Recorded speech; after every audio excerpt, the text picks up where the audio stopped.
Hi guys, I am Shevanta. Welcome to Monsoon MBA Preparation. So guys, this video is all about SNAP 2024 exam. So we are going to discuss top 15 uncommon topics for SNAP for 99 percentile plus. अब guys, SNAP काफी variety based exam है, तो ये वो 15 topics हैं जो काफी लोग नहीं पढ़ते हैं, इग्नोर कर देते हैं। तो ये वीडियो सभी लोगों के लिए है, चाहे आपका सब कुछ तैयार हो गया हो, चाहे आपने स्टार्ट किया हो। बिकॉज जो अनकॉमन टॉपिक्स होते हैं, अगर वर्स्ट केस में प्रिपेयर करना है तो ये टॉपिक्स का बेसिक्स करके जरूर जाना गाइस। ठीक है, तो गाइस वीडियो को स्टार्टिंग से अंदर देखिएगा, चैनल सब्सक्राइब करिएगा, इंस्टाग्राम फॉलो करिएगा, बिकॉज हम लोग के चैनल में लगातार content based plus notification based video बनते रहते हैं। चलो गाइस स्टार्ट करते हैं। गाइस ये टेलीग्राम, व्हाट्सएप एंड फेसबुक के लिंक्स हैं, इनके लिंक्स आपको इस वीडियो के कमेंट सेक्शन में मिल जाएंगे। प्लस गाइस स्नैप का जो टेलीग्राम ग्रुप है, 6600 प्लस मेंबर्स हैं उसमें, उसको आप जरूर ज्वाइन करिएगा। यहाँ पे अपडेट्स मिलते रहेंगे, क्वेश्चन पूछ सकते हैं। चलो गाइस, सो गाइस पहला टॉपिक है जो आपको करना चाहिए, जो काफी लोग कम पढ़ते हैं, वो है कोऑर्डिनेट ज्योमेट्री। कोऑर्डिनेट ज्योमेट्री से आपको एक या दो क्वेश्चन मिल सकते हैं। ठीक है, और क्वेश्चन ऐसा नहीं बहुत टफ आएंगे। पहली बात, कोऑर्डिनेट ज्योमेट्री बहुत टफ टॉपिक है ही नहीं। अगर आपने सारी वैरायटी पढ़ी है तो कर लोगे आराम से। इसमें आपका सेक्शन फॉर्मूला के क्वेश्चन आ सकते हैं। एक क्वेश्चन जैसे आ गया था, find the slope of the line, इस तरह के क्वेश्चंस। बट काफी लोग उसको इग्नोर करते हैं। ठीक है, तो कर लेना इसको अच्छे से, बेसिक्स कर लेना। सेकंड टॉपिक है Heights and distance. Snap last 2-3 साल से हाइट एंड डिस्टेंस पे एक या दो क्वेश्चन जरूर दे रहा है, उसको ध्यान से कर लेना गाइस। अपने चैनल में ही 2 वीडियोस हैं इसके।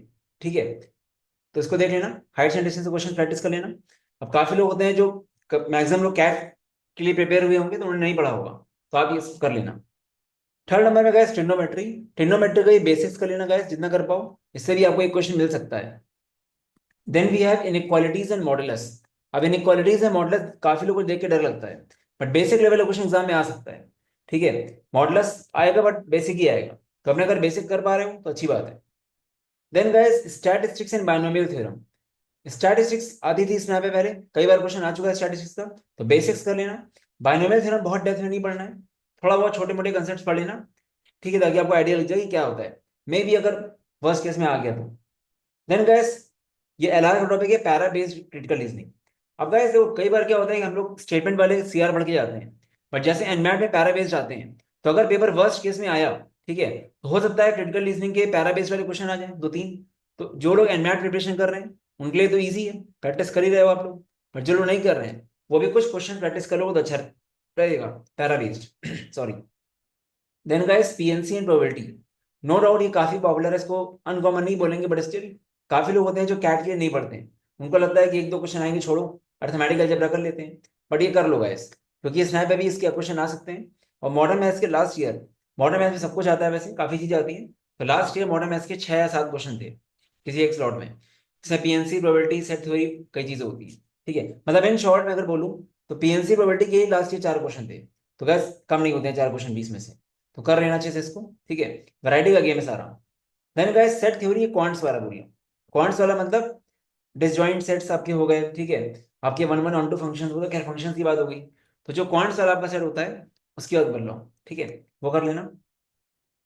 Then guys quadratic equations. Quadratic equations भी डेफिनेटली अनकॉमन तो नहीं बोलेंगे, अलजेब्रा का मेन पार्ट है, बट काफी लोग इसको नहीं पढ़ते हैं। काफी लोग डरते हैं अलजेब्रा से, तो पढ़ते ही नहीं है। बट गाइस इसके बेसिक जरूर पढ़ लो, एटलीस्ट रूट्स वगैरह, सम ऑफ रूट्स, जो बेसिक बेसिक कंसेप्ट हैं इसके। ठीक है, वो सब पढ़ लेना, क्योंकि अगर क्वाड्रेटिक इक्वेशन क्वेश्चन आ गया इजी, तो आप छोड़ना पड़ेगा आपको। Then guys logarithms. लॉगरिथम्स का भी बेसिक पढ़ लेना, आ सकता है। ठीक है, देन गाइस अब देखो एलआर में कुछ मशीन इनपुट, इनपुट आउटपुट सब लोग पढ़ते ही हैं एनमैट के लिए, मशीन इनपुट पढ़ लेना, इसके आपको पीवाईक्यूज मिल जाएंगे। Then guys set theory Venn diagram भी आ जाता है एग्जाम में। कैड में वेन डायग्राम सबने पढ़ा होगा। ठीक है, यहाँ पे आप रिवाइज कर लेना, और एनमैट में भी आता ही है। Then guys games. गेम्स में गाइस पॉइंट पिकिंग प्रॉब्लम्स, अगर वर्स्ट केस में पेपर आया, मान लो अगर एलआर टफ आई, ये आ सकता है पॉइंट पिकिंग प्रॉब्लम। ठीक है, इसका एक वीडियो यूट्यूब पे है हम लोगों का, आप मॉकज़ूम करके डालोगे पॉइंट पिकिंग मिल जाएगा आपको। ठीक है, then we have binary logic. Binary logic guys वैसे ट्रिकी होता है, इसमें मैं बोलूंगा ज्यादा टाइम वेस्ट मत करना, बिकॉज एग्जाम में ट्रैप होता है ये। बट अगर कर लोगे, समझ में आ रहा है, तो कर सकते हो एक बार। ठीक है, बस ये सारे टॉपिक्स समझ में लेके आ गया आपको, मैं कौन से टॉपिक्स की बात कर रहा हूँ। मतलब ये वो टॉपिक्स हैं, पेपर अगर वर्स्ट केस में आया तो। ठीक है, देन गाइस लास्ट है functions and graphs.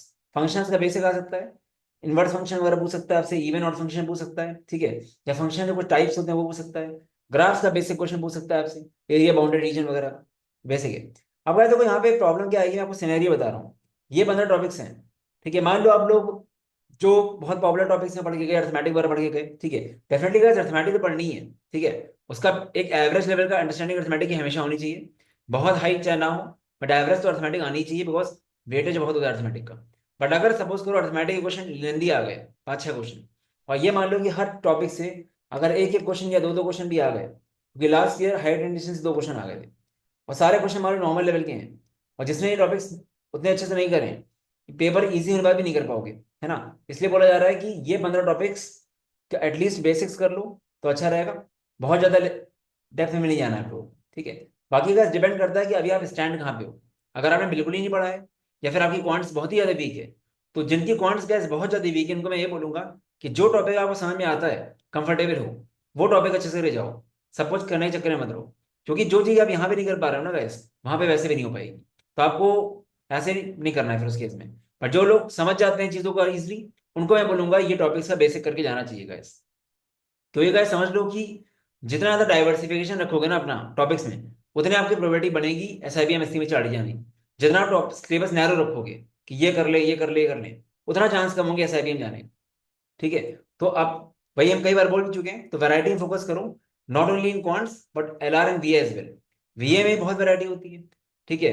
Compound words, kangaroo words, आपका collective nouns, one word substitution, homonyms, proverbs, बहुत सारा होता है। तो वैरायटी का गेम है स्नैप पूरा। वैरायटी अगर करने जाओगे तो आप सेफ रहोगे इनमें स्नैप पे, ठीक है। टफ पेपर आने बाद भी आपका निकल जाएगा, तो ये चीज ध्यान रखना गाइस। बाकी गाइस अभी भी टाइम है, प्रॉपर स्ट्रक्चर में अगर करना है, जिनका एटलीस्ट 15 दिसंबर या 21 दिसंबर को एग्जाम है, ठीक है, मिनी क्रैश कोर्स चेकआउट कर सकते हो। सबसे अच्छी बात मिनी क्रैश कोर्स की क्या है कि आपको कम टाइम पे ज्यादा वैरायटी मिलेगी रिकॉर्डेड फॉर्म में, प्लस अभी से जो लाइव क्लासेस चल रही हैं, कल हमने जो क्लास ली थी, हमने अलजेब्रा रिवाइज करी 1.25 घंटे में, काफी अच्छे कंसेप्ट रिवाइज करा दिए लाइव क्लास में। इसके पहले जो क्लास थी उसे पीएनसी प्रॉपर्टी रिवाइज करा दी 1 घंटे 1.25 घंटे में। तो गैस ये यहाँ पे ये चीज है कि आप सब कुछ तो नहीं कर पाओगे इतने कम टाइम में, बट एग्जैक्टली आपको क्या करना है, कोई टॉपिक आपका वीक है वो कैसे स्ट्रॉन्ग करना है वो यहाँ से कर सकते हो, और कम टाइम में ज्यादा वैरायटी आप देख के जाओगे, ठीक है। तो डेफिनेटली जिनका 8th को एग्जाम है उनके लिए थोड़ा मुश्किल हो सकता है कवर करना, बट अगर आप जॉब नहीं करते हो तो भी आपके लिए अच्छा रहेगा। पर जिनका 15-21 को एग्जाम है, या 2-3 बार दे रहे हैं, उनके लिए बिल्कुल बेनिफिशियल होने वाला है। बस कंडीशन ये है कि जैसे बोला जा रहा है एग्जैक्टली वैसे पढ़ना, ठीक है, क्योंकि इसमें मॉक्स भी इंक्लूडेड है। तो गैस बात यहाँ पे है ही नहीं कि कितना कम टाइम है, बात यहाँ पे है कि आप एक्चुअली क्या कितना स्ट्रक्चर्ड वे में पढ़ रहे हो, ठीक है। वॉल्यूम ऑफ कंटेंट की बात ही नहीं है, ठीक है। तो ये आप चेकआउट कर सकते हो, ठीक है। ये आपको बचा भी सकता है, क्योंकि लोगों का लास्ट ईयर 15 नंबर आता था मॉक्स में, उनका भी 30+ आया। अब किसी 15 वाले का 30 नंबर आ गया तो डेफिनेटली कुछ ना कुछ अच्छा मिल जाएगा उसको, ठीक है। बाकी का एनमैट का भी 1699 का है, स्नैप का भी है, दोनों का कंबाइंड 2399 का है, बहुत इकोनॉमिकल है।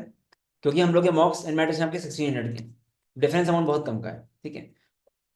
बाकी गाइस मॉक्स हम लोग के काफी रेलिवेंट है, मॉक्स जरूर ट्राई करना, ठीक है। क्योंकि मॉक्स हम लोग का आपको वर्स्ट केस एक्चुअल फिगर दिखाने वाले हैं आपको, क्योंकि मैं नहीं चाहता कि कोई 40-40 मार्क्स लाए मॉक्स में और फिर खुश हो जाए वहां पे 25-30 नंबर आए।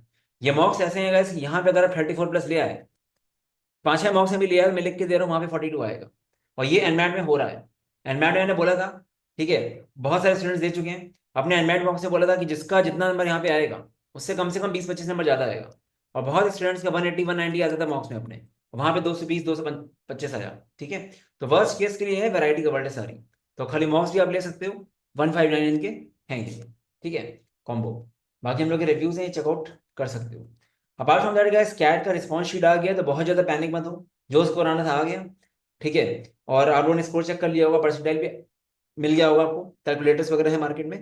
बट गाइस बहुत ज्यादा परसेंटाइल को लेके वो मत करना, because anything can happen. Mainly जिन लोग का जिनका 88-85 परसेंटाइल के अराउंड आता है, क्योंकि वहां पे बहुत लोग होंगे रेंज में, क्योंकि पेपर इस बार लास्ट ईयर से इजी आया है, ठीक है।